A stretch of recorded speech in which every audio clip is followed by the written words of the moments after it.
صدمہ محسوس کر رہے ہیں، اس کے باوجود اللہ تبارک و تعالیٰ کے فیصلے پر راضی ہیں، باوجود اس کے کہ دل میں آگ بھڑک رہی ہے، باوجود اس کے دل میں صدمہ ہو رہا ہے، لیکن اس کے باوجود اللہ کے فیصلے پر راضی ہے۔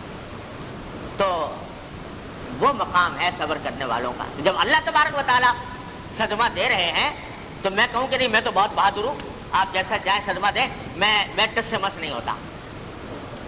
تو حضرت فرماتے ہیں کہ بندگی کا تقاضا یہ ہے کہ جب وہ اللہ تعالیٰ نے صدمہ دیا تو صدمے کا حق بھی ادا کرو، وہ حق جو نبی کریم صلی اللہ علیہ وسلم نے ادا فرمایا کہ آنکھ سے آنسو بھی بہے، زبان سے یہ لفظ بھی نکلے کہ انا بفراقک یا ابراہیم لمحزونون۔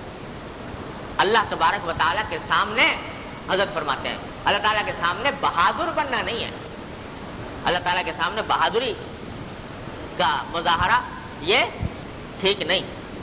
اللہ تبارک و تعالیٰ کے سامنے شکستگی چاہیے، بندگی چاہیے، عاجزی چاہیے کہ اللہ صدمہ پہنچا ہے، غمگین بھی ہوں، دل میں آگ بھی بھڑک رہی ہے، لیکن اے اللہ آپ کے فیصلے پر راضی ہوں اور آپ ہی سے اس صبر مانگتا ہوں کہ مجھے اس صدمے کے اوپر صبر عطا فرمائے۔ یہ ہے بندگی کا تقاضا جو نبی کریم سرور عالم صلی اللہ علیہ وسلم کرتے تھے۔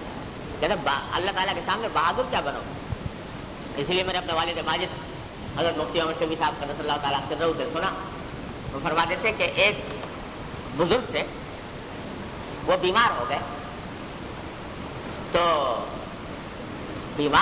تو دوسرے بزرگ عیادت کے لیے گئے، بیمار پڑتے گئے، تکلیف میں تھے بزرگ، لیکن دیکھا کہ مستقل الحمدللہ الحمدللہ الحمدللہ کا ورد کر رہے ہیں۔ بیماری کی دعا، بیماری کو زائل کرنے کی دعا کرنے کے بجائے الحمدللہ الحمدللہ کا ورد کر رہے ہیں۔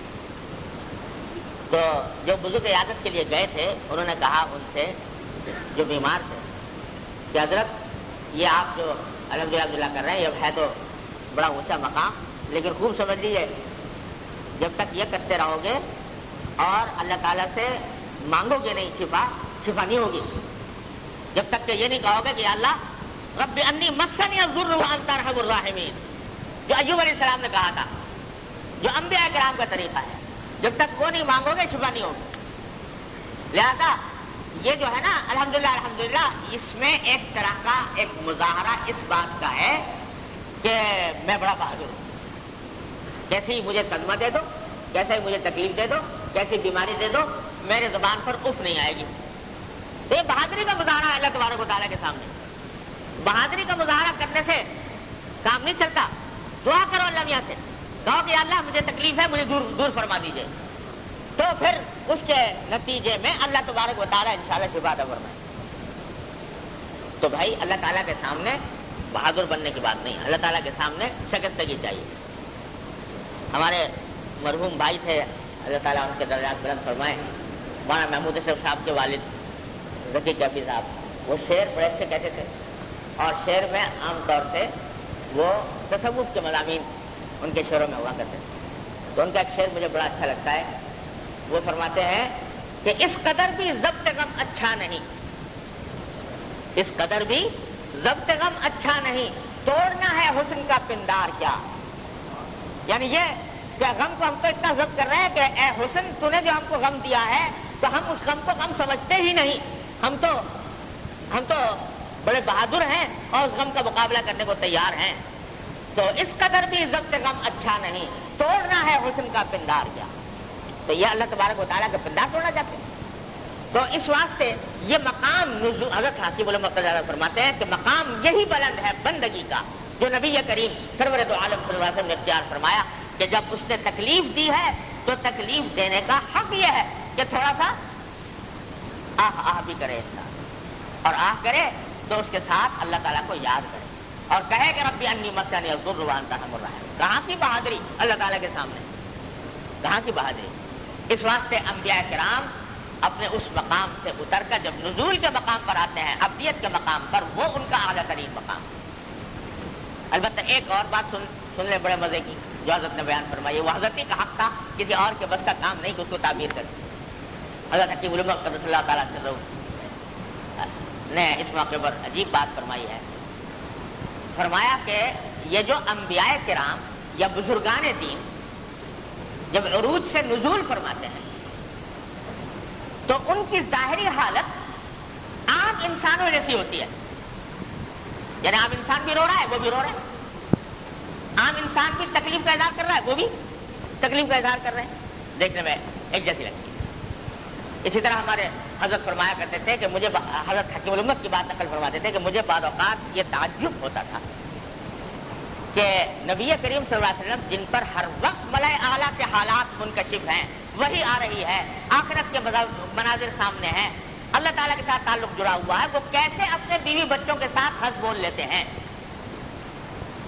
بھائی جس شخص کے اوپر وہ عالم منکشف ہو تو وہ اپنے بیوی بچوں کے ساتھ ہنسنے بولنے کا اور خوش طبعی کی باتیں کرنے کا اس کو فرصت کہاں؟ ایسے شخص کو تعجب ہوتا تھا کہ حضور کیسے کر لیتے. لیکن حدیث میں آتا ہے کہ رسول کریم صلی اللہ علیہ وسلم عائشہ رضی اللہ عنہا کو عورتوں کا قصہ سنا رہے ہیں، کہانی سنا رہے ہیں کہ 11 عورتیں تھیں، انہوں نے آپس میں یہ مشورہ کیا تھا کہ اپنے اپنے شوہر کے حالات بیان کریں، اور حضور اقدس صلی اللہ علیہ وسلم عائشہ کو حبشیوں کا نیزہ بازی کے کرتب دکھا رہے ہیں اور ان کے ساتھ ہنسی اور ان کے ساتھ خوش طبعی کی باتیں کر رہے ہیں. تو یہ دونوں باتیں کیسے جمع ہو جاتی ہیں؟ حضرت فرماتے مجھے حیرت ہوتی تھی. بعد میں فرمانے لگے کہ الحمدللہ بات سمجھ میں آ گئی کہ دونوں باتیں جمع ہو سکتی ہیں. اللہ تعالیٰ کے ساتھ رابطہ بھی قائم ہے اور یہ کام بھی ہو رہا ہے. تو یہ جو حضرات انبیاء کرام علیہ السلام انسانوں جیسے، عام انسانوں جیسے کام کرتے ہیں، جس کو دیکھ کر لوگ حیرت کرتے ہیں. کافر کہتے تھے کہ مال حاضر رسولی یاکل الطعام ویمشی فی الاسواق، یہ کیسا رسول ہے جو کھانا بھی ہماری طرح کھاتا ہے اور بازاروں میں بھی ہماری طرح چلتا ہے، بازاروں میں بھی نظر آتا ہے. ارے بھائی رسول کا مقام تو یہ تھا کہ وہ کہیں بیٹھ جاتا اور بیٹھ کر اپنی جگہ پر اس کے بعد کھانا بھی آتا اور بازار میں بھی اس کو جانے کی ضرورت پیش نہ آتی. تو یہ مقام ہوتا ہے رسول کا. یہ رسول تو بازاروں میں بھی پھر رہے ہیں، تجارت بھی کر رہے ہیں اور لوگوں سے معاملات بھی کر رہے ہیں. اور تو یہ دیکھنے میں جب نزول کرتے ہیں انبیاء کرام تو ان کا جو حالات ہیں وہ عام آدمی جیسے حالات نظر آتے ہیں دیکھنے میں. یہ بھی کھا رہا ہے، وہ بھی کھا رہے ہیں، ان کو بھی بھوک لگ رہی ہے، ان کو بھی لگ رہی ہے. یہ بھی بازار میں جا رہے ہیں، وہ بھی بازار میں جا رہے ہیں. یہ بھی اپنے بیوی بچوں سے باتیں کر رہے ہیں، وہ بھی بیوی بچوں سے کر رہے ہیں. ان کو بھی صدمہ ہو رہا ہے، ان کو بھی ہو رہا ہے. یہ بھی رو رہے ہیں، وہ بھی رو رہے ہیں. دیکھنے میں ایک جیسا نظر آتا ہے. لیکن حضرت فرماتے ہیں کہ دیکھنے میں ایک جیسے ہیں لیکن حقیقت میں زمین و آسمان کا فرق ہے.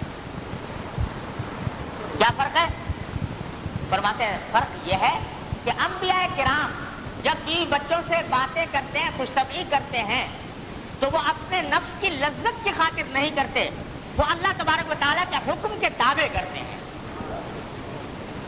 ہم کرتے ہیں وہ کام تو وہ کرتے ہیں اپنے نفس کی لذت کی خاطر، اپنے نفسانی خواہشات پوری کرنے کے لیے.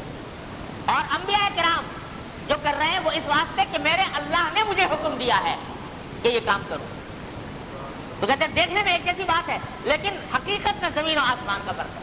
کھانا میں بھی کھا رہا ہوں اور کھانا کھا کر میں بھی شکر ادا کر رہا ہوں کہ اللہ آپ نے ایسا کھانا دیا، لیکن میں کھا رہا ہوں اپنے نفس کی لذت کی خاطر. اور رسول بھی کھا رہا ہے لیکن وہ اس لیے کھا رہا ہے کہ میرے اللہ کی عطا ہے اور میرے اللہ کا حکم ہے کہ کھاؤ. میں بھی بیوی بچوں سے ہنس رہا ہوں اور بول رہا ہوں لیکن وہ بول رہا ہوں اپنے نفس کے تقاضے سے. اور انبیاء کرام یہ کام کر رہے ہیں وہ اللہ تعالیٰ کے حکم کے تحت، اللہ تعالیٰ کی بندگی کے ماتحت کر رہے ہیں. اسی طرح صدمہ میں بھی کر رہا ہوں لیکن اس لیے کر رہا ہوں کہ میرا نفس پر آرے چلے، اور وہ کر رہے ہیں اس واسطے کہ یہ بندگی کا تقاضا ہے، اللہ تبارک و تعالیٰ کی بندگی کا تقاضا ہے. زمین آسمان کا فرق ہے دونوں، اگرچہ دیکھنے میں کیسے لگتا. پھر حضرت نے ایک مثال دی اور مثال بھی حضرت کا حق تھا وہ دینے کا، کسی اور کے بس کا کام نہیں.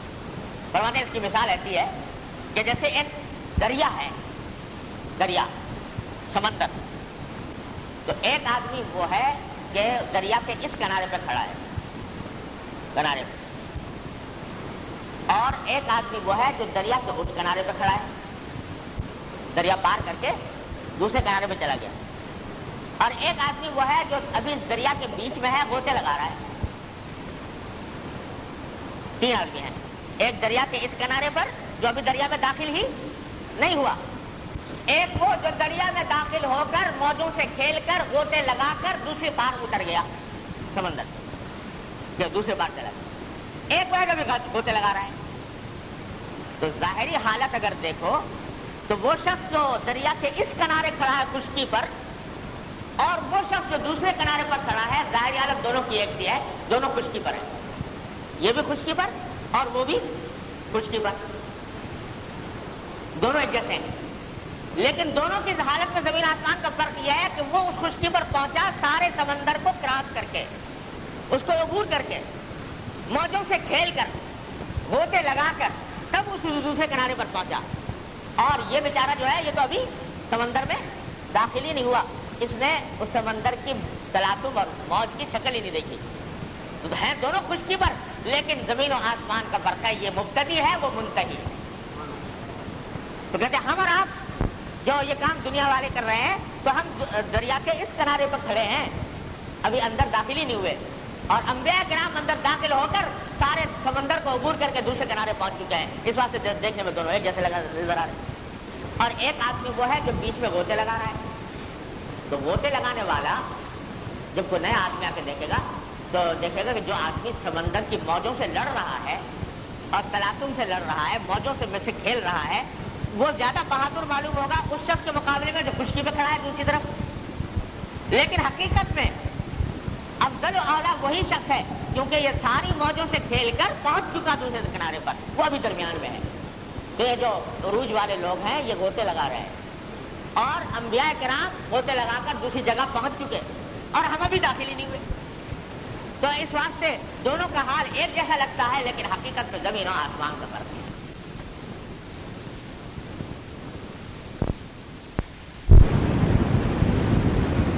اور دوسرے وقت میں نیچے اتر کر ان کے ساتھ رحمت کا معاملہ فرمایا۔ ایک بات تو اس حدیث میں یہ عرض کرنے کی تھی۔ دوسری بات یہ کہ جو جملہ نبی کریم صلی اللہ علیہ وسلم نے کہلوایا اپنی بیٹی کو، آپ ذرا غور فرمائیے کہ اس کا ایک ایک لفظ جو ہے وہ ایسا ہے کہ اگر انسان اس پر غور کرے تو تکلیف کی حالت میں اور صدمے کی حالت میں اس میں سے ایک ایک لفظ انسان کو تسلی دینے والا ہے۔ اسی واسطے یہ الفاظ مسنون ہیں، نبی کریم صلی اللہ علیہ وسلم کے یہ الفاظ مسنون ہیں۔ جب کسی کو تعزیت کی جائے کسی مرحلے پر، کسی انسان کے انتقال وغیرہ کے موقع پر، تو مسنون ہے کہ یہ الفاظ کہیں ان للہ ما اخذ ولہ ما آتا وکل شیء عنده باجل مسمى فلتصبر ولتحتسب۔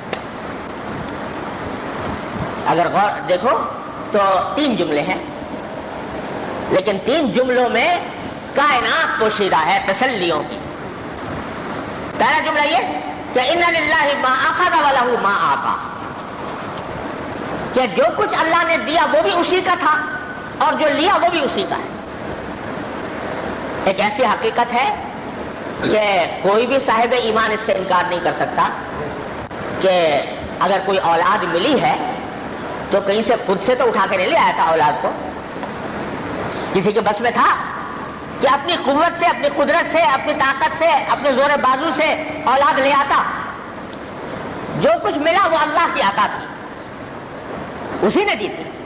تمہارا استحقاق تھا، تمہارا کوئی قرضہ آتا تھا اللہ تعالیٰ کے اوپر، اللہ تعالیٰ کے ذمہ واجب تھا تو تمہیں اولاد دیتا، لیکن اس نے عطا فرما دیا۔ جب عطا فرما دیا تو ایک رحیم و کریم ذات نے تمہیں ایک نعمت دے دی، اور وہ نعمت تمہاری ملکیت نہیں ہے، اسی کی ملکیت ہے، اس نے دی تمہیں۔ جب اس کی ملکیت ہے تو تمہارے پاس زیادہ سے زیادہ کیا ہے؟ ایک عاریت ہے، ایک عاریت ہے۔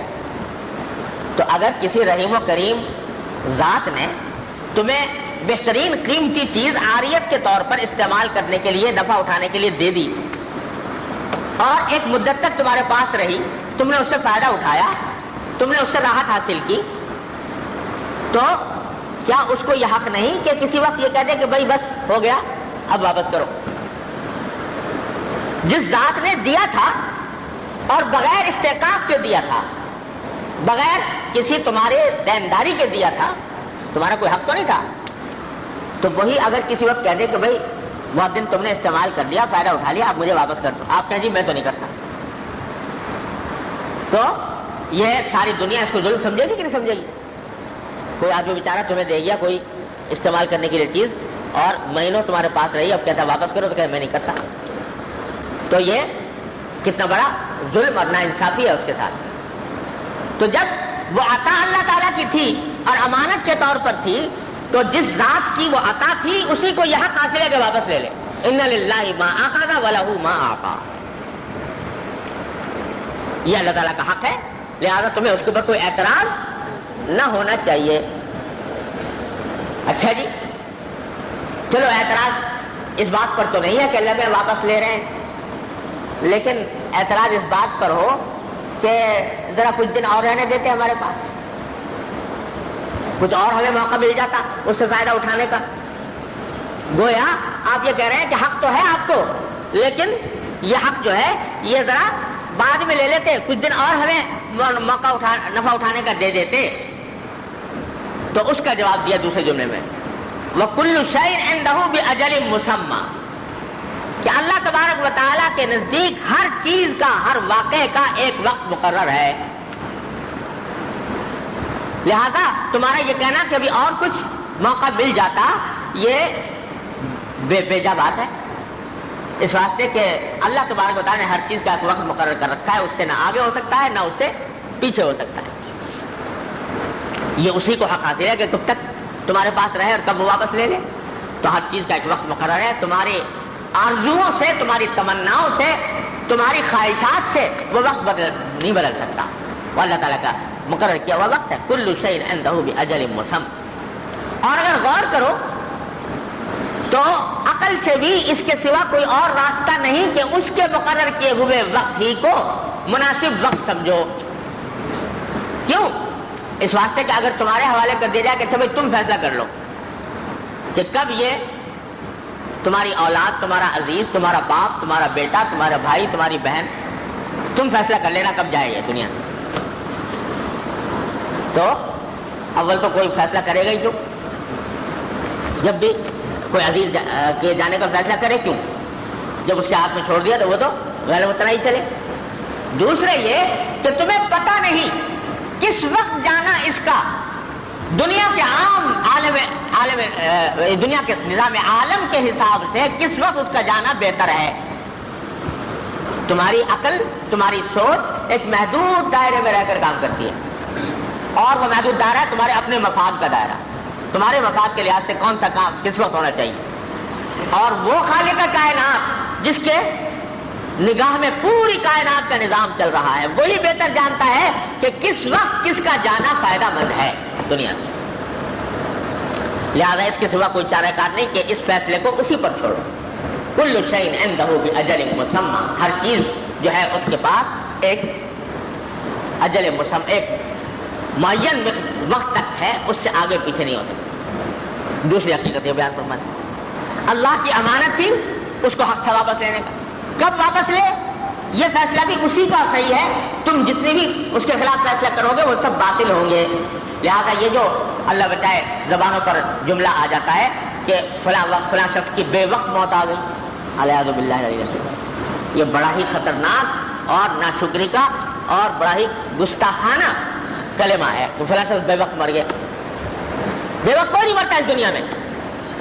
جو اسی وقت مرتا ہے جس وقت میں اس کا مناسب وقت تھا دنیا سے جانے کا، اللہ تبارک و تعالیٰ کی حکمت اور اس کے فیصلے کے مطابق. کل شیء عنده بأجل مسمى. اور پھر تیسرا جملہ یہ فرمایا فلتصبر، کہ جب یہ دو باتیں سمجھ میں آ گئی کہ اللہ کی امانت تھی، اللہ واپس لے رہا ہے، اور اس کا وقت بھی اللہ ہی کو مقرر کرنا تھا، تو اب کیا کرو؟ فلتصبر، تو صبر کرو. صبر کے کیا معنی؟ صبر کے معنی یہ کہ اللہ تعالیٰ کے فیصلے پر راضی ہو جاؤ. صدمہ دل میں ہو تو کوئی حرج نہیں، غم ہو کوئی حرج نہیں، آنسو بہیں کوئی حرج نہیں، دل میں آگ لگی ہوئی ہو کوئی حرج نہیں، رونا آ رہا ہو آنے دو. لیکن تمہارا دل جو ہے وہ اس بات پر مطمئن ہونا چاہیے کہ اللہ تبارک و تعالیٰ کا فیصلہ برحق ہے. ہمیں اس سے کوئی شکوہ نہیں، ہمیں اس سے کوئی گلہ نہیں، ہمیں اس پر کوئی اعتراض نہیں.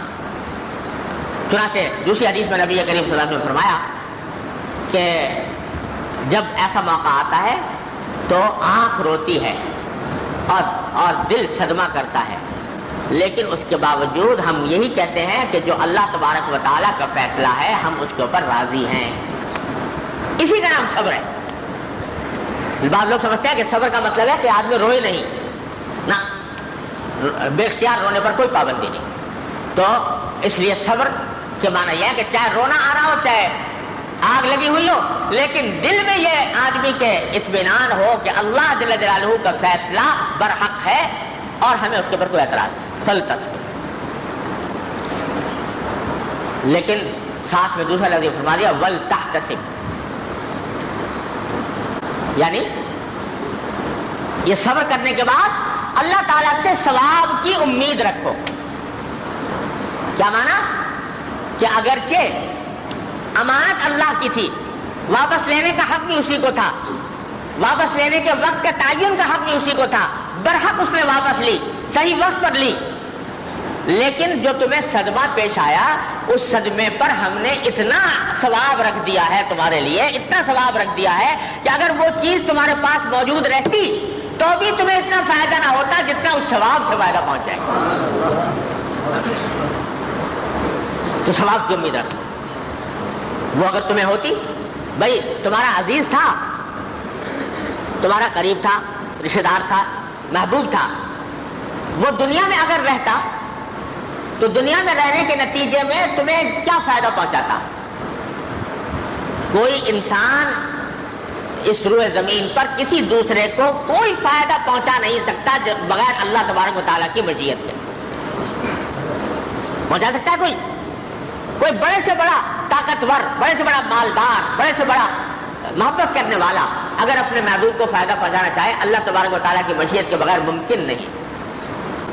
تو در حقیقت وہ باپ کی محبت ہو بیٹے کے ساتھ، ماں کی محبت ہو بیٹے کے ساتھ، بھائی کی ہو، بہن کی ہو، بیوی کی ہو، شوہر کی ہو، یہ سب اللہ جل جلالہ کی محبت کے عکس ہیں. ورنہ اصل میں تو محبت وہ فرماتے ہیں اور کارساز وہ ہیں.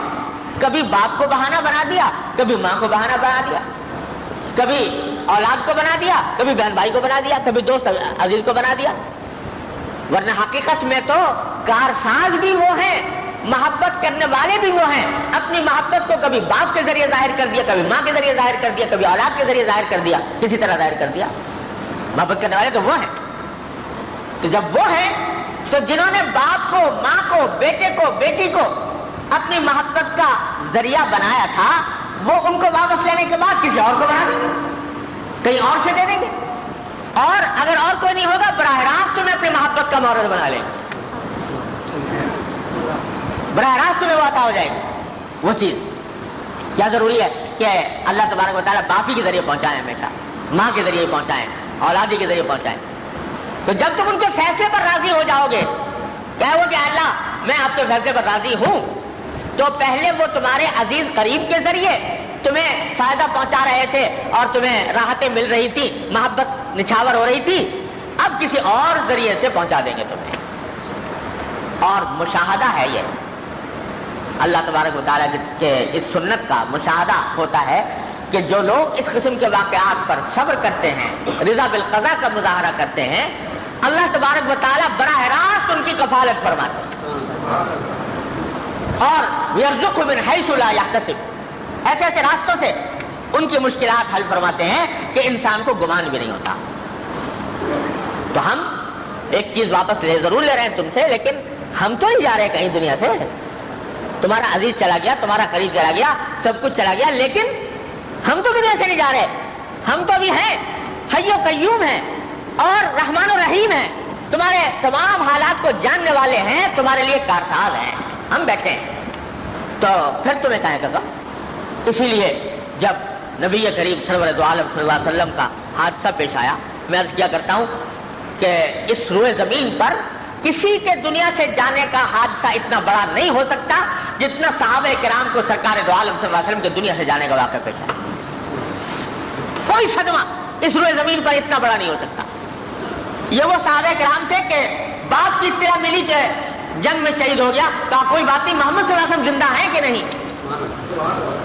بیٹے شہید ہو گئے، معلوم ہوا کہ بیٹے شہید ہو گئے، بوڑھی ماں کہہ رہی ہے کہ چلو وہ میرے بیٹے چلے گا، محمد صلی اللہ علیہ وسلم زندہ ہیں کہ نہیں ہیں. اگر وہ زندہ ہے تو میری اولاد جاتی ہے تو جائے، میرے باپ جاتا ہے تو جائے، میرے عزیز جاتے ہیں تو جائیں، جب تک سرکار دو عالم صلی اللہ علیہ وسلم زندہ موجود ہے مجھے کسی کی پرواہ نہیں۔ وہ صحابہ کرام، ان کے سامنے وہ حادثہ پیش آ رہا ہے نبی کریم سرور دو عالم صلی اللہ علیہ وسلم کی دنیا سے جانے کا۔ ایسا زبردست سانحہ دنیا میں کسی بھی انسان کو پیش نہیں آیا جیسا کہ صحابہ کرام کو پیش آیا۔ اور میں عرض کیا کرتا ہوں کہ اگر کسی کی خواہش اور تمنا اور آرزو کے بنیاد پر کسی انسان کی موت کو تھوڑا سا ٹلا دینا، آگے کر دینا یہ ممکن ہوتا تو صحابہ کرام وہ تھے کہ نبی کریم صلی اللہ علیہ وسلم کی زندگی کے ایک سانس کے بدلے ہزاروں صحابہ کی زندگی نچھاور کر دیتے۔ لیکن اللہ تبارک و تعالیٰ کا فیصلہ، کل شیء عنده بأجل مسمى، ہر چیز کا وقت مقرر ہے، تو اپنے حبیب صلی اللہ علیہ وسلم کو بلانے کا بھی وقت مقرر ہے۔ وہ صدمہ پیش آیا، صدمہ پیش آیا تو صدیق اکبر کو سنیے۔ صدیق اکبر رضی اللہ تعالیٰ عنہ، یہ وہ صدیق اکبر ہے کہ جب یہ صورت نازل ہوئی کہ اذا جاء نصر اللہ والفتح ورأيت الناس يدخلون في دین اللہ افواجا فسبح بحمد ربک واستغفر، جس کے معنی یہ ہے کہ جب اللہ تعالیٰ کی طرف سے مدد آ گئی اور مکہ فتح ہو گیا اور لوگ جو ہیں فوج در فوج اسلام میں داخل ہونے لگے، تو اے نبی اب اللہ کی تسبیح کیجئے، اللہ تعالیٰ کا شکر ادا کیجئے، اللہ تعالیٰ سے استغفار کیجئے، انہ کان توابا۔ یہ آیت ہے۔ جب یہ آیت صورت نازل ہوئی تو سارے صحابہ کرام جو سن رہے ہیں اس صورت کو تو سب خوش ہو رہے ہیں کہ اللہ تبارک و تعالیٰ نے مسلمانوں کی فتح کے اوپر اللہ تعالیٰ نے شکر کا مطالبہ کیا ہے، تو خوش ہو رہے ہیں۔ سارے مجمع میں ایک بوڑھا ہے جو بیٹھا رو رہا ہے اور وہ ہے صدیق اکبر رضی اللہ عنہ۔ لوگوں نے پوچھا کہ یہ کیوں رو رہے ہیں؟ تو کہا کہ اس لیے رو رہا ہوں کہ اس آیت کا مطلب یہ ہے کہ اب نبی کریم صلی اللہ علیہ وسلم کے دنیا سے جانے کا وقت قریب آ گیا، کیونکہ اللہ تعالیٰ فرما رہے ہیں کہ فتح آ گئی، لوگ فوج در فوج دین میں داخل ہونے لگے، تو حضور کی بعثت کا مقصد پورا ہو گیا۔ تو اب آپ سے کہا جا رہا ہے کہ آپ جو باقی وقت ہے وہ تسبیح میں اور حمد میں اور استغفار میں گزاریے۔ تو اب معلوم ہوتا ہے کہ حضور دنیا سے جانے والے ہیں، اس واسطے میں رو رہا ہوں۔ وہاں تو رو رہے ہیں، اور جب واقعہ پیش آ گیا، رسول کریم صلی اللہ علیہ وسلم کا وصال ہو گیا، اور اس طرح وصال ہوا کہ جب وہ پیر کا دن تھا اور صبح کے وقت میں حضرت صدیق اکبر حضور کے پاس موجود تھے۔ حضرت صلی اللہ علیہ وسلم کی طبیعت کچھ عام حالت کے مقابلے میں کچھ بہتر ہو گئی، طبیعت بہتر ہو گئی، دیکھنے میں آپ ایسا معلوم ہوا کہ آپ نے کی صحت بہتر ہو گئی ہے، طبیعت پر کچھ نشاط پیدا ہوا۔ تو صدیق اکبر جو مستقل مشغول تھے رسول کریم صلی اللہ علیہ وسلم کی عیادت میں، تیمارداری میں، انہوں نے دیکھا کہ حضور کی طبیعت بہتر ہو رہی ہے، تو حضور سے عرض کیا کہ رسول اللہ الحمدللہ آپ کی طبیعت بہتر معلوم ہوتی ہے، تو اگر اجازت ہو تو میں اپنے گھر ہوا ہوں۔ ان کی ایک اہلیہ رہتی تھی مدینہ منورہ سے فاصلے پر، ایک سنح مقام تھا، وہاں پر رہتی تھی، تاکہ میں ذرا ان کی خبر لے آؤں۔ حضور نے فرمایا چلے جائیے۔ تو یہ حضور کی بہتر طبیعت کو دیکھ کر کچھ فاصلے پر سنح کے مقام پر چلے گئے۔ ادھر وہ گئے، اس کے بعد نبی کریم صلی اللہ علیہ وسلم کی طبیعت پھر خراب ہونی شروع ہوئی، یہاں تک کہ اسی میں آپ کا وصال ہو گیا۔ تو ان کو وہاں سنح میں اطلاع ملی اچانک کہ نبی کریم صلی اللہ علیہ وسلم دنیا سے تشریف لائے، یہ اطلاع ملی۔ بس صدیق اکبر جب اطلاع ملی تو یہ واپس آئے وہاں سے۔ جب یہاں آئے تو مسجد نبوی میں داخل ہوئے تو دیکھا کہ حضرت عمر رضی اللہ عنہ تلوار ہاتھ میں سونتے ہوئے کھڑے ہیں اور کہہ رہے ہیں کہ جو شخص یہ کہے گا کہ محمد صلی اللہ علیہ وسلم دنیا سے چلے گئے میں اس کی گردن اڑا دوں گا۔ اور عجیب عالم میں حضرت عمر یہ ماننے کو تیار ہی نہیں کہ دنیا سے چلے گا نبی کریم صلی اللہ علیہ وسلم۔ تو لوگ ان کے گرد جمع ہیں اور وہ یہ کہہ رہے ہیں جو کہے گا کہ حضور کا انتقال ہو گیا تو میں گردن اڑا دوں گا۔ حضرت صدیق اکبر رضی اللہ عنہ تشریف لاتے ہیں، حضرت عمر کو دیکھا کہ لوگ ان کے گرد جمع ہیں، یہ باتیں کر رہے ہیں، پہلے سیدھے تشریف لے گئے نبی کریم صلی اللہ علیہ وسلم کے پاس جہاں آپ کا جسد اطہر رکھا ہوا تھا، جا کر سرکار دو عالم صلی اللہ علیہ وسلم کی پیشانی کو بوسہ دیا اور فرمایا کہ طبت حیا و میتا، آپ خواہ زندہ ہو یا آپ کو موت آ جائے، دونوں حالت میں آپ طیب ہی طیب ہیں. طبت حیا و میتا، ایک آنسو ٹپکا اور یہ فرمایا کہ طبت حیا و میتا لا یجمع اللہ علیک موتتین، اللہ تعالیٰ آپ کے اوپر دو موتیں جمع نہیں کرے گا. یعنی آپ کو جو موت آنی تھی وہ آ گئی، لیکن جو دین آپ لے کر تشریف لائے تھے اس دین کو موت نہیں آ سکتی. لا یجمع اللہ علیک موتتین، یہ کہہ کر اس وقت ایسا معلوم ہوتا ہے کہ استقامت کے پہاڑ بنے ہوئے ہیں صدیق اکبر. وہی بوڑھا شخص جو اس وقت بیٹھا ہوا رو رہا تھا، اس موقع پر استقامت کا پہاڑ بنا ہوا ہے. اور واپس نکلے اور نکل کر مسجد نبوی میں آئے. جب مسجد نبوی میں آئے لوگ حضرت عمر کے گرد جمع تھے. جب صدیق اکبر کو آتے ہوئے دیکھا تو لوگ حضرت عمر کو چھوڑ کر صدیق اکبر کے گرد جمع ہونے لگے. آپ جا کر کھڑے ہوئے ممبر کے اوپر اور ممبر پر کھڑے ہو کر جو جملہ فرمایا وہ یہ تھا کہ من کان یعبد محمدا فإن محمدا قد مات ومن کان یعبد اللہ فإن اللہ حی لا یموت. کہ جو شخص محمد کی پرستش کرتا تھا، محمد کی عبادت کرتا تھا، تو یاد رکھے کہ محمد کو موت آ گئی. یہی الفاظ استعمال کیے. من کان یعبد محمدا فإن محمدا قد مات، جو محمد صلی اللہ علیہ وسلم کی عبادت کرتا تھا تو وہ سن لے کہ محمد کو موت آ گئی صلی اللہ علیہ وسلم. اور جو اللہ کی عبادت کرتا تھا تو اللہ حی ہے، زندہ ہے، اس کو کبھی موت نہیں آئے گی. اور پھر آیت کریمہ تلاوت فرمائی، افإن مات أو قتل انقلبتم على أعقابكم. قرآن شریف میں فرمایا تھا وما محمد الا رسول قد خلت من قبله الرسل افإن مات أو قتل انقلبتم على أعقابكم، کہ محمد تو اللہ کے ایک رسول ہیں اور ان سے پہلے بھی رسول گزر چکے ہیں. اگر وہ ان کو موت آ جائے یا ان کو شہید ہو جائیں تو کیا تم اپنے الٹے پاؤں واپس چلے جاؤ گے کفر کی طرف، مرتد ہو جاؤ گے؟ یہ آیت قرآن کریم کی تھی. یہ آیت پڑی ممبر کے اوپر. حضرت عمر رضی اللہ تعالیٰ عنہ فرماتے ہیں، حضرت فاروق اعظم رضی اللہ عنہ فرماتے ہیں کہ اب تک میں اپنے آپ کو دھوکہ دے رہا تھا. یہ کہہ رہا تھا کہ جب تک نبی کریم صلی اللہ علیہ وسلم منافقین کو فنا نہیں کر دیں گے اس وقت تک دنیا سے نہیں جا سکتے. لہذا اگر کوئی کہتا ہے کہ حضور دنیا سے چلے گئے تو میں اس کی گردن اڑا دوں گا. اب تک دھوکہ دے رہا تھا اپنے آپ کو. جب صدیق اکبر کی زبان سے یہ آیت سنی، یہ آیت میری نگاہ سے اوجھل تھی اور یہ آیت سنی کہ محمد تو ایک رسول ہے، اگر ان کو موت آ گئی اور یہ شہید ہو گئے تو کیا تم مرتد ہو جاؤ گے. یہ آیت سنی تو میں نے سمجھا کہ یہ واقعہ تو پیش آ ہی ہے. اور فرماتے ہیں کہ پھر ایسا معلوم ہوا کہ میری ٹانگوں نے میرے جسم کا بوجھ اٹھانے سے انکار کر دیا. اب تک اپنے آپ کو فریب دے رہا تھا، دھوکہ دے رہا تھا کہ حضور ابھی دنیا سے تشریف نہیں لے گئے. لیکن جب یہ بات حضرت صدیق اکبر کی زبان سے سنی اور آیت ایسی سنی، ایسا معلوم ہوا کہ آج پہلی بار سن رہا ہوں یہ آیت، تو اس وقت یقین آ گیا کہ واقعہ پیش آ گیا. تو اب میری ٹانگوں نے میرے جسم کا بوجھ اٹھانے سے انکار کر دیا. تو حضرت صدیق اکبر نے جو جملہ فرمایا کہ من کان یعبد محمدا فإن محمدا قد مات ومن کان یعبد اللہ فإن اللہ حی لا یموت، معنی اس کے یہ ہے کہ جو کچھ تمہیں نبی کریم سرور دو عالم صلی اللہ علیہ وسلم کے واسطے سے مل رہا تھا وہ اللہ ہی کی طرف سے تو مل رہا تھا. اللہ تعالیٰ نے ہی تو جناب محمد رسول اللہ صلی اللہ علیہ وسلم کو تمہارے لیے رحمت بنایا تھا اور آپ کے واسطے سے اللہ تبارک و تعالیٰ تمہارے اوپر فیوض کی بارش فرما رہے تھے. لیکن اب آپ کے دنیا سے اٹھ جانے کے بعد اگرچہ آپ دنیا سے چلے گئے لیکن اللہ تعالیٰ زندہ ہے، اس کو موت نہیں آ سکتی. وہ تمہیں اپنے فیوض سے سرفراز کرنے کے لیے اور راستہ عطا فرمائے. یہ معنی ہے. تو اس واسطے یہ نہ سمجھو کہ جس شخص کو تم سمجھ رہے ہو کہ دنیا سے چلا گیا تو اس کے ذریعے اللہ تعالیٰ کی رحمت بھی ختم ہو گئی. محبت، وہ تو محبت کا ایک عنوان تھا، ایک واسطہ تھا، اللہ تبارک و تعالیٰ نے بنا دیا تھا. اب اللہ تبارک و تعالیٰ اپنی رحمت سے کوئی اور واسطہ بنا دے. اس واسطے فرمایا کہ فلتصبر ولتحتسب، صبر کرو اور اللہ تعالیٰ سے ثواب کی امید رکھو.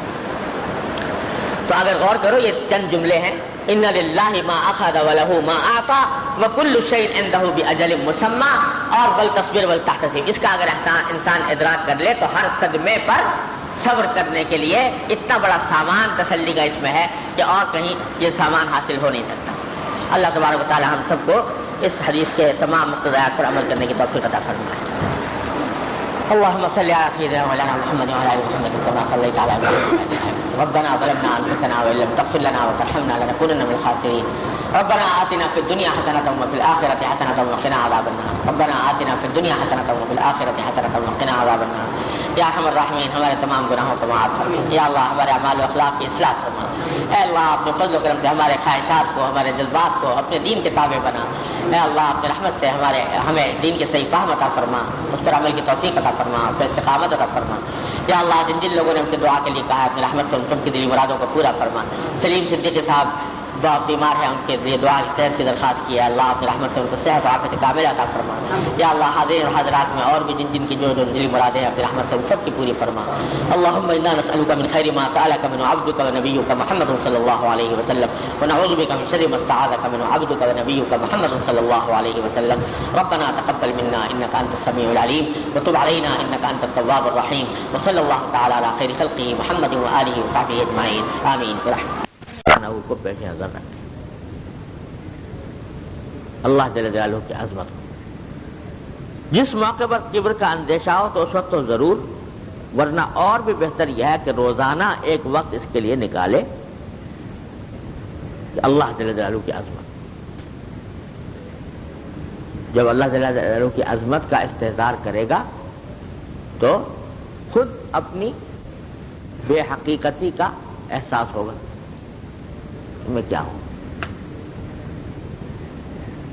جب تک اونٹ پہاڑ کے نیچے سے نہیں گزرتا تو اپنے آپ کو بہت کچھ سمجھتا ہے, اور جب پہاڑ تلے سے گزر گیا تو پتہ لگتا ہے کہ جی اونچی چیزیں اور بھی ہیں. تو اس واسطے جب اللہ جل جلالہ کی عظمت کو پیش نظر رکھے گا, استحضار کرے گا, تو اس کے نتیجے میں اپنی حقیقت اور اپنی حقارت سامنے آئے گی. اس لیے کہتے ہیں کہ جہاں اندیشہ ہو وہاں تو ضرور, اور ورنہ روزانہ تھوڑا سا وقت نکال کے اب اللہ جل کی عظمت, اس کی عظمت شان, اس کی عظمت صفات, اس کی عظمت قدرت, اس کی عظمت رحمت, اس کی تخلیق, اس کے اوپر آدمی غور کرے تو یہ بھی چیز اپنے تکبر کو. اسی لیے حدیث قدسی ہے کہ الکبریاء اور ردائی, کہ بڑائی تو میری چادر ہے, میری صفت. تو جو شخص مجھ سے اس چادر میں جھگڑا کرے کہ میں لوں گا یہ چادر بڑائی کی, تو میں اس کی گردن توڑ دیتا ہوں. یہ فرمایا. تو اس واسطے جب اللہ جل جلالہ کی صفات کا آدمی استحضار کرے گا, اس کی صفات کمال کا, اس کی عظمت شان کا, تو پھر خود بخود اپنی بے حقیقتی سامنے آئے گی اور انشاءاللہ کبر سے نجات ملے گی. اور اس کے ساتھ علاج ہی کا ایک جز یہ ہے کہ قصداً ایسے افعال اختیار کرے جو عرفاً موجب ذلت سمجھتے ہیں. قصد کر کے بھی ایسا کام کرے جو ذلت کا موجب سمجھا جاتا ہے عام حالات, لیکن یہ آدمی اپنے تکبر کو توڑنے کے لیے کرے. لیکن جیسا میں نے عرض کیا, کرے مشورے سے, خود سے نہ شروع کر دے. سمجھے نا, بعض لوگ ہوتے ہیں کہ اچانک ہی جوش آیا, کہیں پڑھا یا پڑھ لیا یا سن لیا اور فوراً اس کے اوپر عمل کرنا شروع کر دیا بغیر مشورے کے, تو اس میں اور زیادہ الجھن میں مبتلا ہو جاتے ہیں. اس لیے شیخ کے مشورے سے یہ کام کرنا پڑتا ہے. اللہ تعالیٰ مجھے آپ کو سب کو توفیق عطا فرمایا, کبر کی مصیبت سے نجات عطا فرمایا. اللہم صلی علی سیدنا مولانا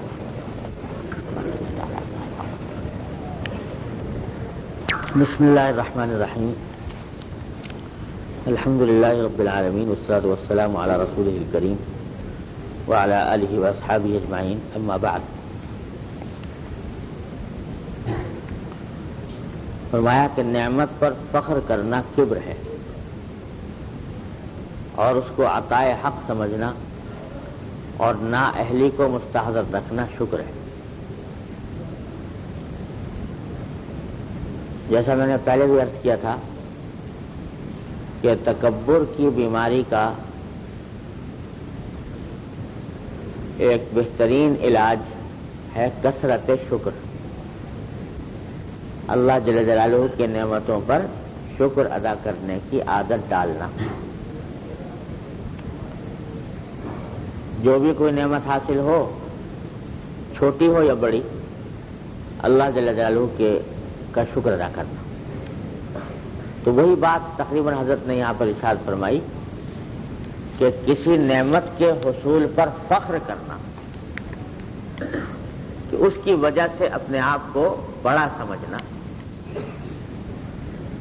اور اس کی وجہ سے دوسروں کو کمتر سمجھنا، یہ تو ہے کبر اور تکبر. لیکن یہ سمجھنا کہ میں تو اس نعمت کا مستحق نہیں تھا، لیکن اللہ جل جلالہ نے محض اپنے فضل و کرم سے مجھے یہ نعمت عطا فرما دی، یہ استحضار کرنا یہ شکر ہے. اور یہ شکر علاج ہے کبر کا.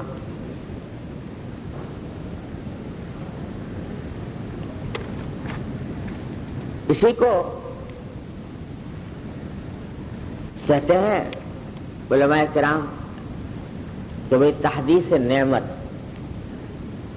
اللہ تبارک و تعالیٰ کی نعمت کا ذکر کرنا کہ اللہ تعالیٰ نے مجھے یہ نعمت عطا فرمائی ہے. یہ نہ صرف یہ کہ تکبر نہیں، بلکہ اگر دیکھا جائے تو عبادت ہے کہ اللہ جل جلالہ کی عطا اور اس کی عطا کردہ نعمت کا ذکر کرے انسان. ذکر کرنے والا یہ ہے کہ اس کا شکر ادا کر رہا ہے، تو وہ ایک عبادت. اور تکبر اپنی بڑائی کے لحاظ سے اپنا کوئی وصف بیان کرنا، یہ تکبر اور زبردست گناہ.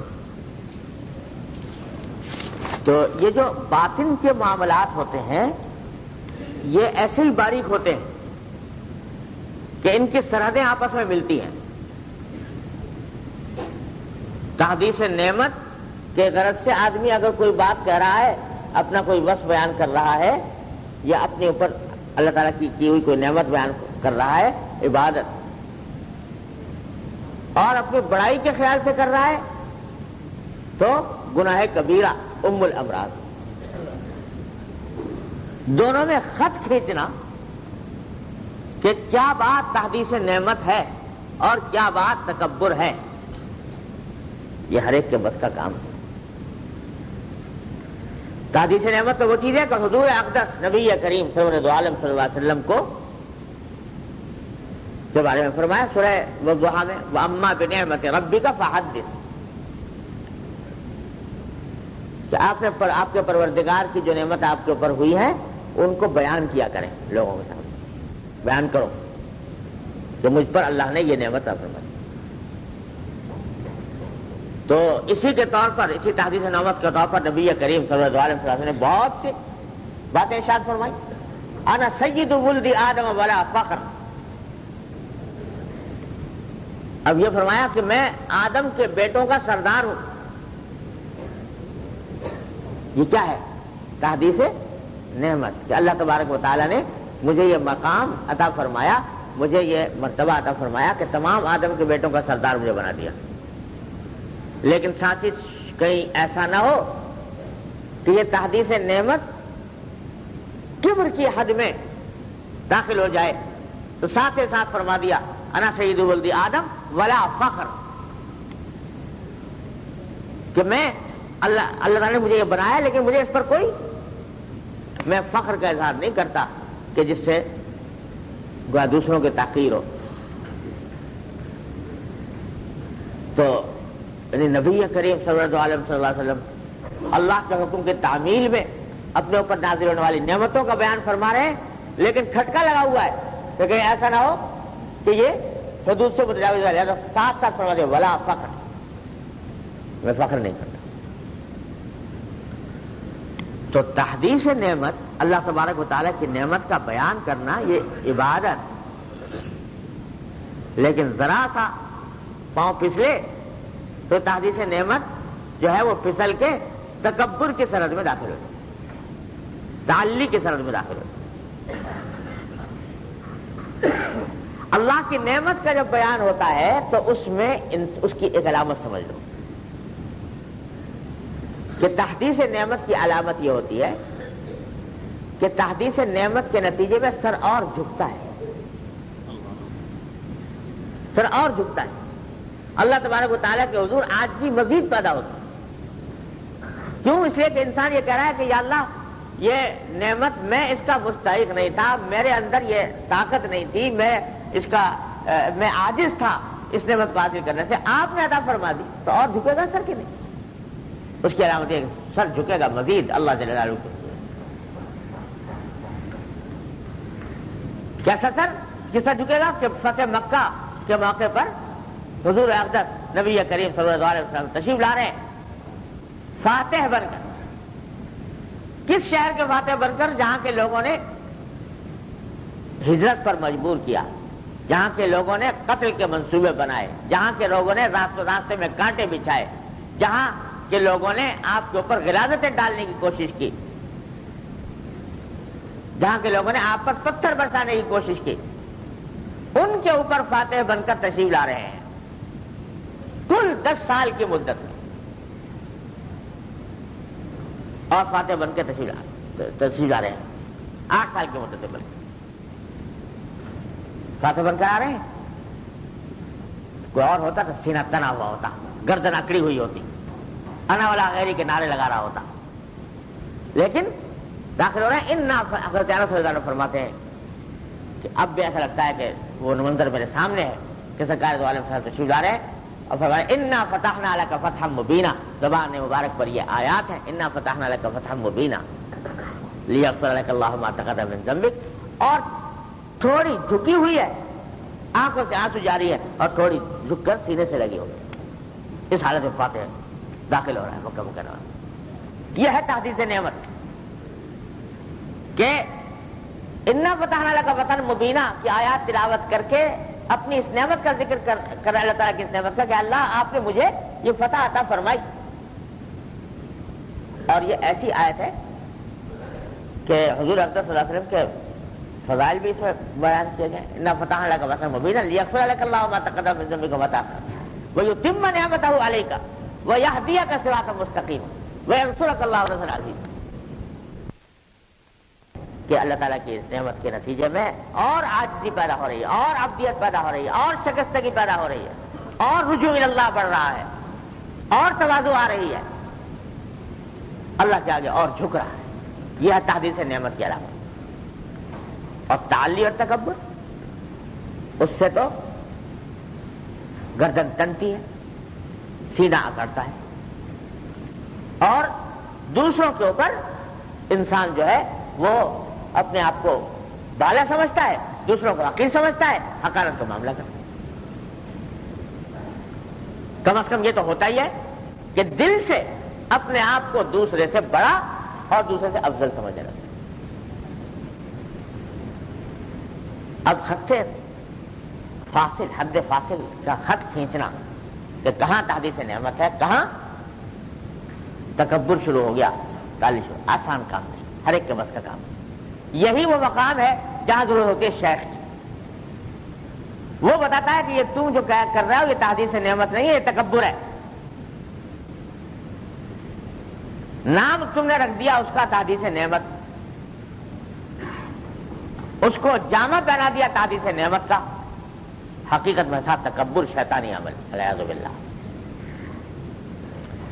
جن لوگوں کو اللہ تبارک و تعالیٰ اپنے نفس کی نگرانی کی توفیق عطا فرماتے ہیں تو قدم قدم پر وہ جائزہ لیتے رہتے ہیں۔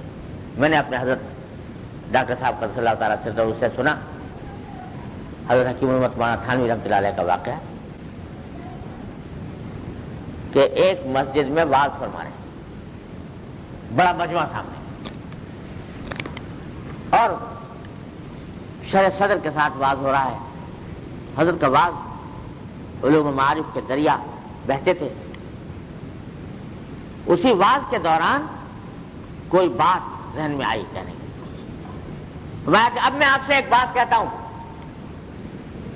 اور یہ بات آپ مجھے سے سنیے گا،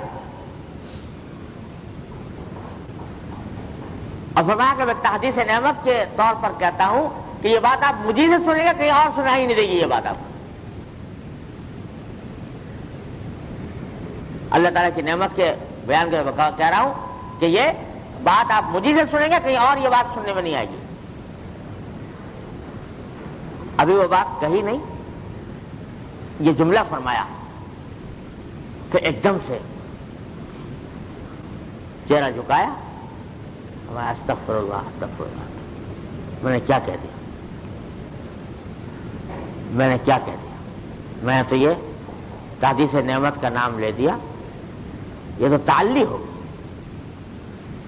یہ تو تعلی ہو گئی کہ یہ اپنے مجھے سے سنیے گا، کہیں سے نہیں سنے گا، کہیں اور نہیں سنائی دے گا. یہ تو اپنی بڑائی کا بیان. یا اللہ میں استغفار کرتا ہوں بڑے مجمع کے. یہ تحدیث نعمت نہیں ہے، یہ تو تکبر تعلی ہے کہ کہیں اور نہ سنیے گا. یہ وہ شخص ہی کر سکتا ہے جس نے ہر وقت، جس کے دل میں میٹر لگا ہوا ہو کہ وہ ترازو تول رہی ہے ہر وقت کہ کون سا خیال، کون سا کلمہ یہ حد سے متجاوز ہو رہا ہے. تو اس واسطے جب وہ فرما رہے ہیں، وہ اللہ کے بندے وہ فرما رہے ہیں کہ میں تحدیث نعمت کا لفظ میں نے استعمال کیا، لیکن کیا ہو گیا؟ تعلی ہو گئی. تو ہما شما کس شمار کتاب میں نہ جانے ہم کتنی مرتبہ تحدیث نعمت کے عنوان پر بات کرتے ہیں، اور خدا جانے کتنی مرتبہ وہ تعلی میں داخل ہوتی ہو، تکبر میں داخل ہوتی ہو. تو فکر چاہیے. اور علامت تو میں نے عرض کر دی، کم از کم اس علامت کو تو ہر وقت آدمی دیکھ ہی لیا کرے کہ آیا اس تحدیث نعمت کے نتیجے میں عاجزی پیدا ہو رہی ہے کہ نہیں، خشوع پیدا ہو رہا ہے کہ نہیں، رجوع اللہ میں اضافہ ہو رہا ہے کہ نہیں، اور اللہ تعالیٰ کا کہ آگے سجدہ کرنے کو جذبہ بڑھ رہا ہے کہ نہیں، جھکنے کا جذبہ بڑھ رہا ہے تو انشاءاللہ واقعی تحدیث نعمت ہے. اللہ یہ مومن کی نشانی یہ ہے کہ جتنا جتنا نعمتوں سے نوازا جاتا ہے اتنا ہی اللہ جل جلالہ کے آگے سجدہ ریزی کی کیفیت بڑھتی جاتی ہے، جھکاؤ بڑھتا جاتا ہے، اپنی بے حقیقتی عیاں ہوتی جاتی ہے. جتنی جتنی نعمتوں سے نوازا جا رہا ہے اپنا اتنا ہی اپنے آپ کو ہیج در ہیج، دیج در ہیج بے حقیقت سمجھتا جا رہا ہے. اپنی عاجزی، اپنی فرومائگی، اپنی عبدیت، اپنی شکستگی کا احساس اور بڑھتا چلا جاتا ہے.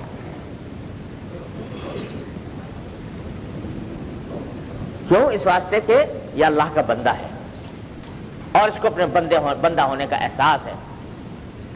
تو وہ اللہ تبارک و تعالیٰ جو بھی نعمت سے نوازتے ہیں، یا اللہ تعالیٰ تو میں تو تھا نہیں اس قابل، آپ نے اپنی رحمت سے عطا فرمایا، تو اس کو ان جتنی نعمتیں بڑھتی جاتی ہیں اتنا ہی رجوع اللہ بڑھتا جاتا ہے.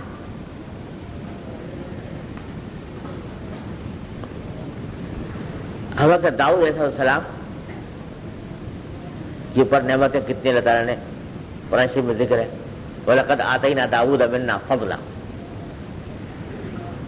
داؤد علیہ السلام اور ان کی اولاد حضرت سلیمان علیہ السلام، ان کے اوپر نعمتیں ایسی نازل کی کہ ایسی حکومت عطا فرمائی کہ جو تاریخ انسانیت میں کسی کو نہ پہلے نصیب ہوئی نہ بعد میں نصیب ہو سکتی، کہ انسانوں پر اور جنات پر اور چرندوں پر اور پرندوں پر اور فضاؤں پر اور ہواؤں پر حکومت عطا فرمائی. نعمتیں اتنی زبردست نعمتیں. تو کیا ہوا؟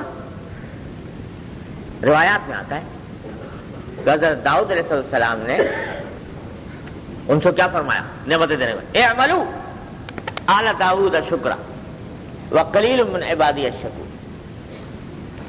تو بعض روایتوں میں آتا ہے کہ حضرت داؤد علیہ السلام نے کیا رکھا تھا کہ یہ طے کر رکھا تھا کہ 24 گھنٹوں میں کوئی لمحہ ایسا نہ گزرے جس میں ہمارے گھر میں کوئی نہ کوئی شخص اللہ کا ذکر یا شکر نہ کر رہا ہو.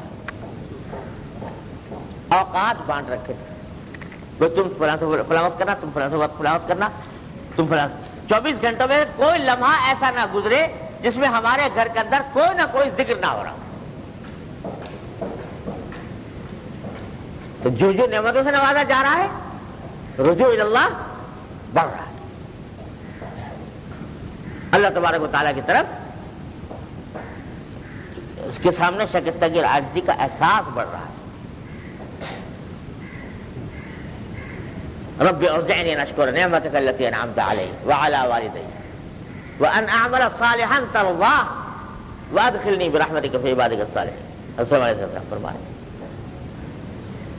تو یہ مومن کی خاصیت ہے کہ جو نعمتوں سے نوازا جائے گا اتنی ہی عاجزی پیدا ہوگی، اتنی تواضع بڑھے گی، اتنا ہی اللہ تعالیٰ کی طرف رجوع بڑھے گا. اور شریر آدمی کی خاصیت یہ ہے کہ اس کو جتنی نعمتیں ملیں گی اتنا ہی اس کی رعونت میں اضافہ ہوگا، اس کی فرعونیت بڑھے گی. اذا انت اکرمت الکریم ملکتہ وان انت اکرمت اللئیم تمردا. متنبی کا کیا ہے؟ متنبی شیخ کبھی کوئی بڑے حکیمانہ بات کہتا ہے. اذا انت اکرمت الکریم ملکتہ، شریف آدمی ہے اس کی تم عزت کرو، اس کے ساتھ اچھا معاملہ کرو، اچھا برتاؤ کرو، تم اس کے مالک بن جاؤ گے، وہ تمہارا غلام ہو جائے گا. شریف آدمی ہے وہ احسان بھولے گا نہیں، اور احسان فراموش نہ ہونے کا نتیجہ یہ ہے کہ تمہارا غلام اور تم اس کے مالک، ایسا بن جائے گا. وَإِنْ أَنْتَ أَكْرَمْتَ اللَّئِيمَ تَمَرَّدَا، اگر تم لئیم کمینے آدمی کا اکرام کرو. کمینے آدمی تھا، اس قابل تھا نہیں، اس کو اٹھا کے سر پہ چڑھا دیا کہ وہ سرکش بن جائے، سرکشی کرے گا، وہ سرکشی کرے گا. تو یہی معاملہ ہر انسان کا ہے کہ جتنی نعمتیں ملتی جائیں اس کا سر اللہ کے آگے جھکتا جائے. معلوم ہوا کہ بندہ شکر گزار ہے. اور اب اگر کوئی بات کہتا ہے کہ الحمدللہ مجھے فلاں نعمت حاصل ہے، تو ڈرتے ڈرتے کہتا ہے کہ تکبر نہ ہو جائے، تعلی نہ ہو جائے، بڑا بول نہ ہو جائے. اللہ کا شکر ادا کرتے وغیرہ معلوم ہوا تحدیث نعمت. اور منہ اٹھا کے اپنی بڑائیاں بیان کرتا چلا جا رہا ہے کہ میں نے یوں کیا، میں نے یوں کیا، میں نے یوں کیا، چاہے لفظ تحدیث نعمت کا استعمال کر رہا ہو، تو وہ تحدیث نعمت نہیں ہوتا. کبھی یہ تو ہے علامت کو منطبق کرنا. یہ اکثر انسان خود نہیں کر پاتا، لہذا ضرورت ہے شیخ کی اس سے پوچھے کہ میں یوں فلاں موقع پر میں نے کیا تھا، آیا یہ درست ہوا یا حد سے متجاوز ہو گیا. وہ بتا دیتا ہے کہ اتنا ٹھیک ہے، اتنا غلط ہے. اور جب وہ 2-4 مرتبہ 10 مرتبہ 20 مرتبہ شیخ سے رجوع کر کے پوچھا، اس نے بتایا، تب اس کے بعد خود ایک ذہن میں کانٹا لگ جاتا ہے اور خود انسان کو ادراک ہونے لگتا ہے کہ کہاں میرا قدم صحیح ہے، کہاں غلط ہے، کہاں تکبر ہے، کہاں تحدیث نعمت ہے. خود اللہ تعالیٰ اس کو معیار عطا فرما دیتے ہیں. اللہ تعالیٰ اپنی رحمت سے ہم سب کو عطا بھی فرما دے، اپنی رحمت سے اس کو اس بیماری سے، کبر کی بیماری سے اللہ تعالیٰ محفوظ رکھے اور اس سے بچنے کی توفیق عطا فرمائے. آگے فرمایا کہ یہ جائز ہے کہ برا کام کرنے والے پر غصہ کرو.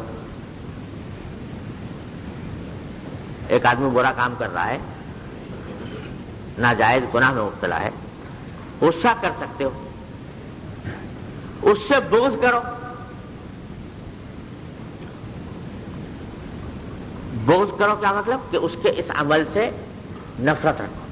عمل جو ہے اس کا یہ قابل نفرت ہے،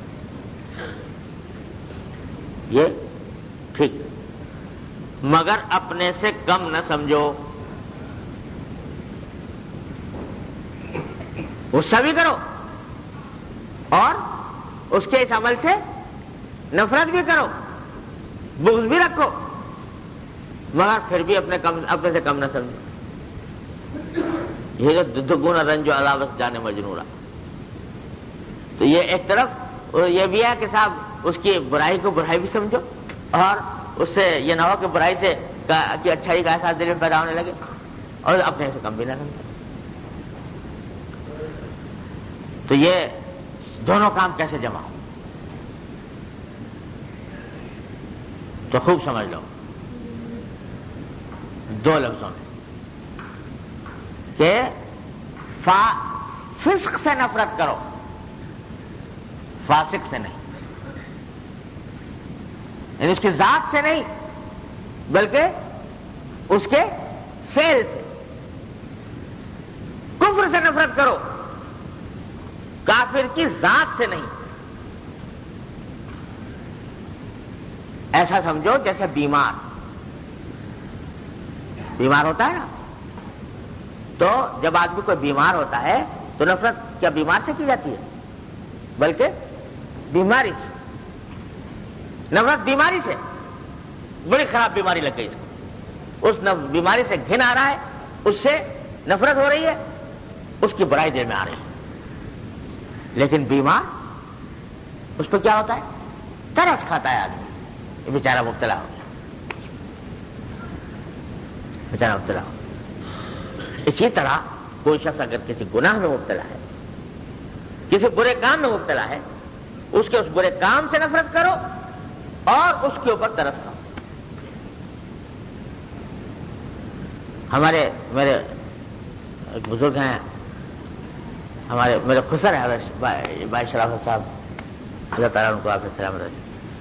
وہ ہمیشہ جب کسی آدمی کا ذکر کرتے ہیں، کسی آدمی کا جب کسی سے کا ذکر کرنا ہوتا ہے کہ وہ مثلا کسی برے کام کا ذکر کرنا ہوتا ہے کہ وہ مثلا کہتے ہیں کہ وہ بیچارے وہ کچھ بدعت میں مبتلا ہو جاتے ہیں، تو ہمیشہ بیچارے کا لفظ استعمال کرتے ہیں، وہ بیچارے بدعت میں مبتلا ہو جاتے ہیں. تو بیچارے کا لفظ مطلب یہ کہ وہ ترس کھانے کے لائق ہے، وہ ایک بیماری میں مبتلا ہے.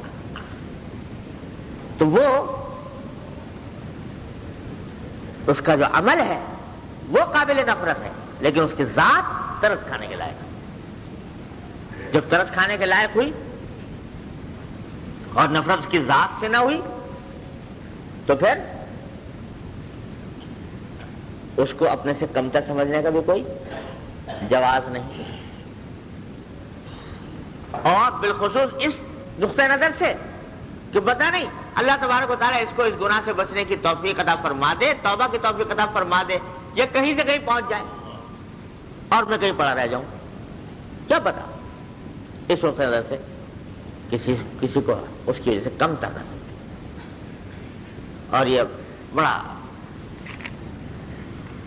نازک معاملہ ہے.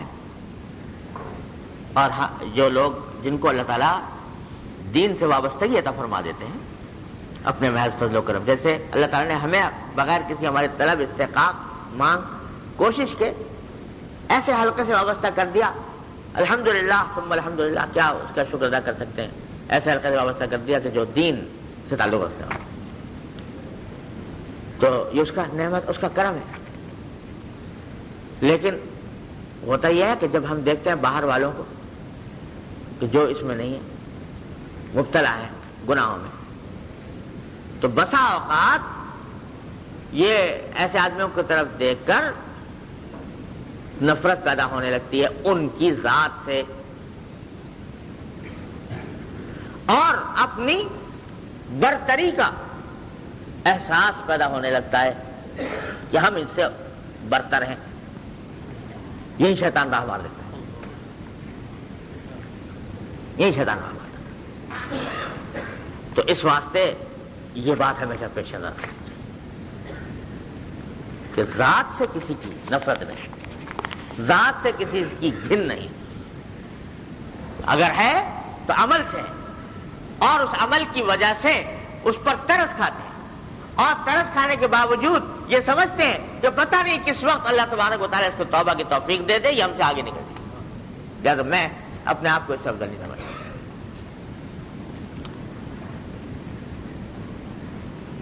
ہمارے حضرت والا حضرت کی محمد قدس اللہ تعالیٰ سے اللہ تعالیٰ ان کے درجات بیان فرمائے، مشہور تھے کہ جب ان کے آدمی جاتا تھا تو ایسی پیری نہیں تھی ان کی کہ وظیفہ بتا دیا، وظیفے میں گھونٹ رہے ہیں بیٹھے ہوئے اور نفس پھول رہا ہے اندر سے.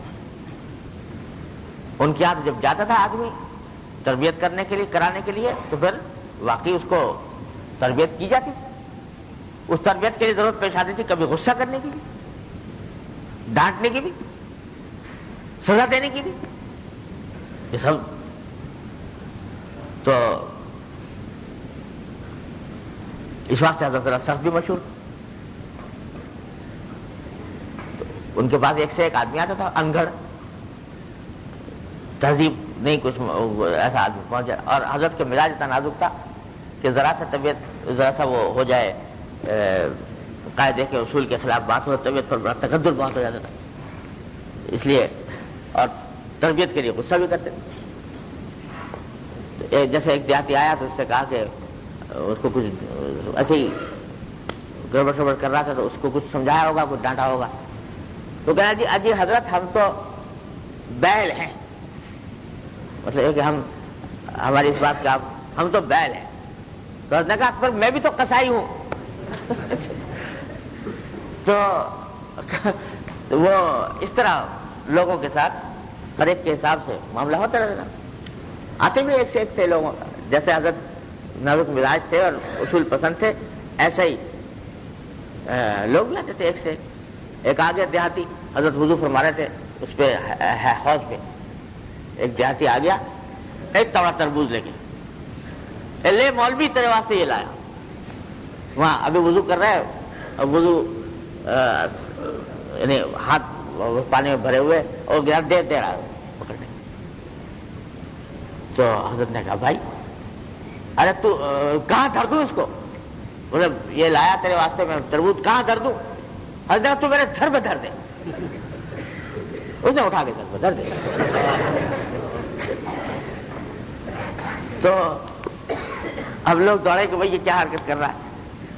حضرت نے کہا بھی غلطی میری ہے, میں نے کہا تھا اس سے کس کو دھر دے. تو ایسے لوگ آتے رہتے. تو تربیت کے لیے کبھی غصہ بھی فرماتے تھے لوگوں کے اوپر, فرماتے تھے کہ میں کیا کروں, میرا فرض ہے, دیانت کا تقاضا ہے, یہ نہ کروں تو بددیانتی ہوگی, امانت میں خیانت ہوگی. لیکن ساتھ فرمایا کہ جب کسی پر غصہ کر رہا ہوتا ہوں تو الحمدللہ یہ بات کبھی دل سے غائب نہیں ہوتی کہ میری مثال ایسی ہے جیسے کہ ایک جلاد کو بادشاہ حکم دے کہ شہزادے کے کوڑے لگاؤ. بادشاہ حکم دیتا کس کو؟ جلاد کو, کہ شہزادے کو کوڑے لگاؤ. اب جلاد کوڑے لگا رہا ہے شہزادے کے بادشاہ کے حکم کی تعمیل میں, لیکن یہ حقیقت اس کے دل سے نہیں مٹ سکتی کہ یہ شہزادہ ہے اور میں جلاد ہوں.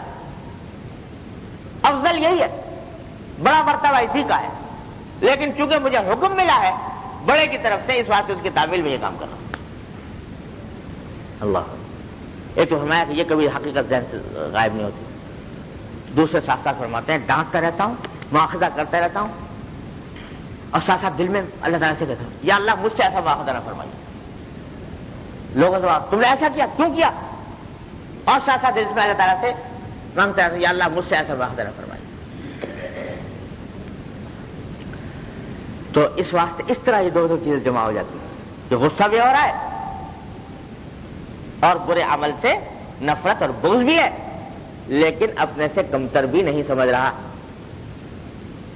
اور اپنے آپ کو اس سے افضل بھی نہیں سمجھ رہا. یہ دونوں چیزیں جمع اس طرح کی جاتی ہیں, لیکن کہنے سے نہیں ہوتی, مشق سے ہوتی ہیں, تمرین سے ہوتی ہیں, اور کسی کے آگے پامال ہونے سے ہوتی ہیں. اللہ تعالیٰ اپنے رحمت سے ہم سب کو اس کی توفیق عطا فرمائے. بسم اللہ الرحمن الرحیم.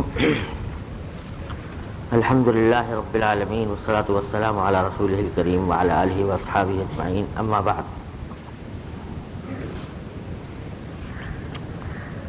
فرمایا کہ کام کرنے والوں کو دین کا کام کرنے سے دو مرض پیدا ہو جاتے ہیں, ایک کبر اور دوسرا تواضع مفرط. کبر تو یہ ہے کہ وظیفہ پڑھ کر اپنے اوپر نگاہ کرنے لگے, نماز پڑھ کر بے نمازیوں کو حقیر سمجھنے لگے,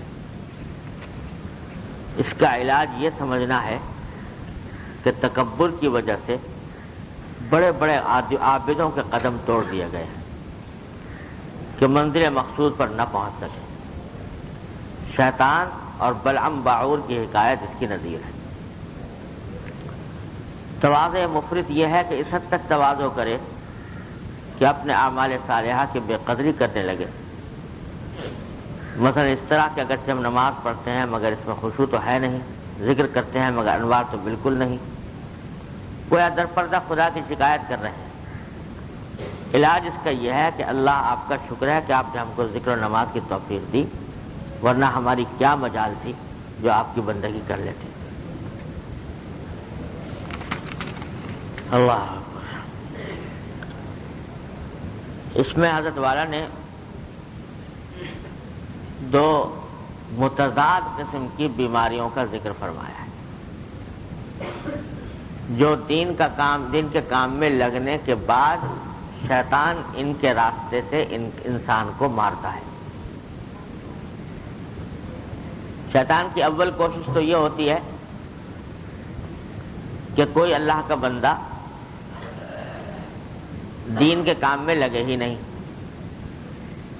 اس کو نفسانیت میں، لذتوں میں اور معصیتوں میں اس طرح پھنسایا جائے کہ اس کی توجہ دین کے کسی کام کی طرف ہو ہی نہیں، نماز، روزہ، زکوٰۃ، حج اس کی طرف، اپنے اسی نفسانیت میں پھنسا رہے. اور اگر کوئی لگ ہی گیا دین کے کام میں تو اب کوشش یہ ہے کہ جو کچھ کر رہا ہے اس کو برباد کروں. اس کو برباد کرنے کے راستے مختلف اختیار کرتا ہے. ان میں سے دو راستے جو شیطان کی طرف سے اختیار کیے جاتے ہیں، جن کا دل میں ڈالتا ہے وہ یہ باتیں، ان کا حضرت نے یہاں پر ذکر فرمایا. پہلی چیز تو کبھی ڈالتا ہے یہ کہ کبر،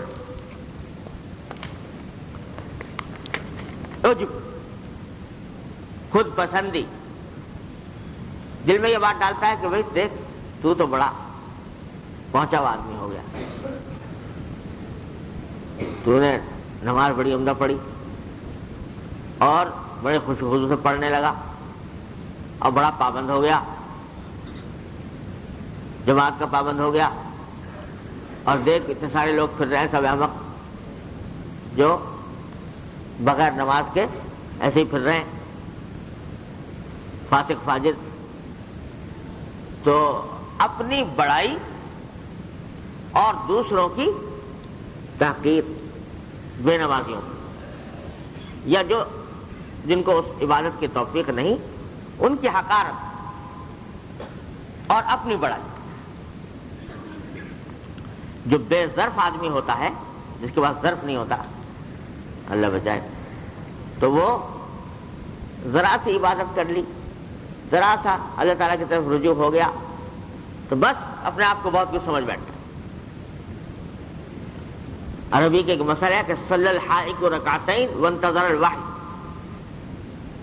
کہ جلاہے نے ایک مرتبہ 2 رکعتیں پڑھ لی، تو اب 2 رکعتیں پڑھنے کے بعد اب وحی کا انتظار کرنا شروع کر دیا کہ اب میرے اوپر وحی آئے گی. تو یہ ہم لوگوں کی حالت ہے کہ ذرا سا کہیں کچھ اللہ کی توفیق سے کچھ کرنے کا موقع مل گیا تو بس دماغ عرش والا میں پہنچ گیا کہ ہم تو بڑے عابد زاہد ہو گئے ہیں، ہم تو بڑے پارسا ہو گئے ہیں، متقی ہو گئے ہیں، یہ ہو گئے. تو یہ کبر پیدا ہوتا ہے. تو حضرت فرماتے ہیں کہ پہلی بیماری جو انسان کو پیدا ہوتی ہے وہ یہ کہ کبر ہو جائے، یعنی وظیفہ پڑھ کر، یعنی کوئی بھی عبادت کر کے اپنے اوپر نگاہ کرنے لگے، اپنے اوپر نظر پڑنے لگے کہ واہ تو بہت عابد زاہد ہو گیا، اور نماز پڑھ کر بے نمازیوں کو حقیر سمجھنے لگے. میں تو نمازی ہوں اور باقی دیکھو بے نمازی پھر رہے ہیں، سب یہ سب ایسے ہی ہے، حقیر ہے. کل بیان کر چکا ہوں کہ نفرت ان کی عمل سے ہو اور ان سے نہ ہو، ان کی ذات سے نہ ہو، تحقیر ان کے عمل کی ہو، ان کی ذات کی نہ ہو۔ تو فرمایا کہ اس کا علاج یہ سمجھنا ہے کہ تکبر کی وجہ سے بڑے بڑے عابدوں کے قدم توڑ دیے گئے کہ منزل مقصود پر نہ پہنچ سکے۔ شیطان اور بلعم باعور کی حکایت اس کی نظیر ہے، یعنی آدمی یہ سوچے کہ اگر میں تکبر کیا تو یہ سب اس تکبر کے نتیجے میں یہ جو کچھ کر رہا ہوں یہ بھی عقارت ہو جائے گا۔ اور نظیر حضرت نے بیان کی کہ ایک تو شیطان ہی کی دے لو، شیطان جو تھا یہ بڑا عابد تھا، یہ بڑی عبادت کرتا تھا، یہاں تک کہ کیا لقب تھا اس کا؟ طاؤوس الملائکہ، طاؤوس الملائکہ، فرشتوں کا مور۔